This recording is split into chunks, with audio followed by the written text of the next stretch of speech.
Bonjour, donc je reviens vers vous aujourd'hui pour vous donner des conseils rapides sur l'épreuve écrite de jeudi, sachant que je ferai des vidéos sur chacun des exercices d'écriture. Donc pour l'écrit, vous emmenez avec vous une montre ou un mini réveil, enfin quelque chose qui vous donne l'heure mais qui n'est pas un portable. Vous emmenez évidemment votre convocation et votre carte d'identité, ainsi que des stylos et si possible des surligneurs pour travailler les textes et justement vous repérer avec les couleurs davantage. Euh, Vous pouvez aussi amener éventuellement à boire et puis quelques friandises pour vous substanter en cas de fringale. Mais bon, vous ne venez pas pique-niquer, vous venez passer les cris du bac. Alors, par rapport au sujet, deux, trois éléments rapides. D'abord, vérifiez quand on vous distribue le sujet, mais je pense qu'on vous le dira, le nombre de pages. Si on vous met page 1 sur 6, vous vérifiez que vous avez bien toutes les pages. Alors évidemment, là c'est recto verso. Donc voilà, par exemple, là 5 sur 6, on voit un grand blanc. Donc, pris par le stress, ne vous inquiétez pas, hein, vous tournez. C'est facile, mais il faut y penser.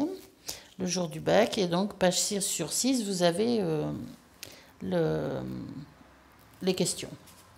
Donc, si en STMG, vous aurez donc deux questions de corpus, et puis ensuite le choix entre un commentaire où on vous donnera dans le sujet des éléments sur les axes à développer, un sujet de dissertation et un sujet d'invention. Alors, conseil rapide sur sur le, je vais y arriver, sur les questions de corpus, ça y est, c'est monté au cerveau.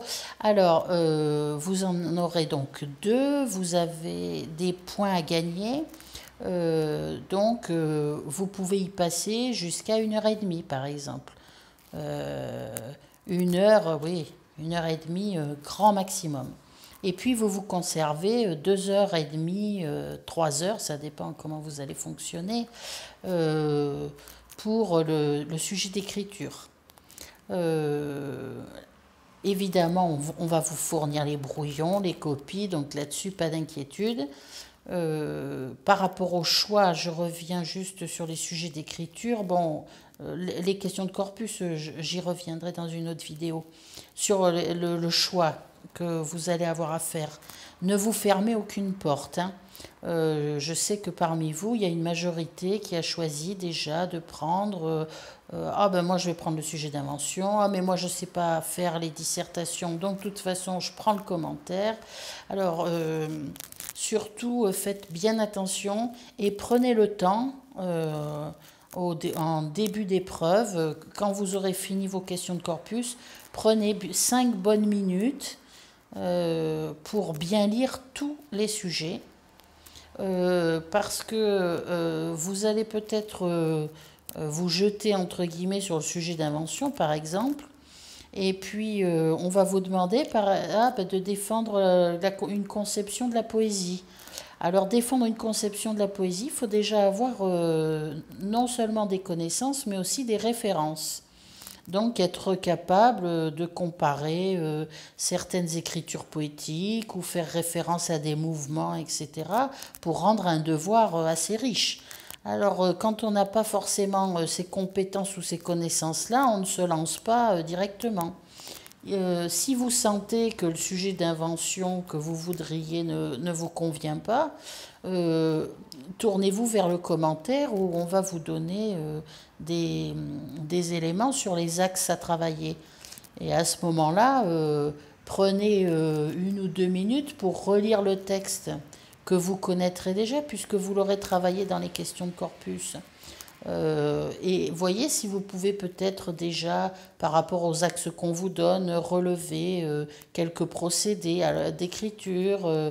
Est-ce que le texte s'éclaire assez pour vous? Auquel cas, ça vaut certainement le coup de prendre le commentaire. Si vous vous trouvez dans la situation où le sujet d'invention est trop compliqué pour vous, Le commentaire, c'est un texte peut-être que vous ne comprenez pas bien ou qui ne vous parle pas, ou vous ne trouvez rien à dire. Eh bien, il faudra et il ne faudra pas hésiter à prendre la dissertation.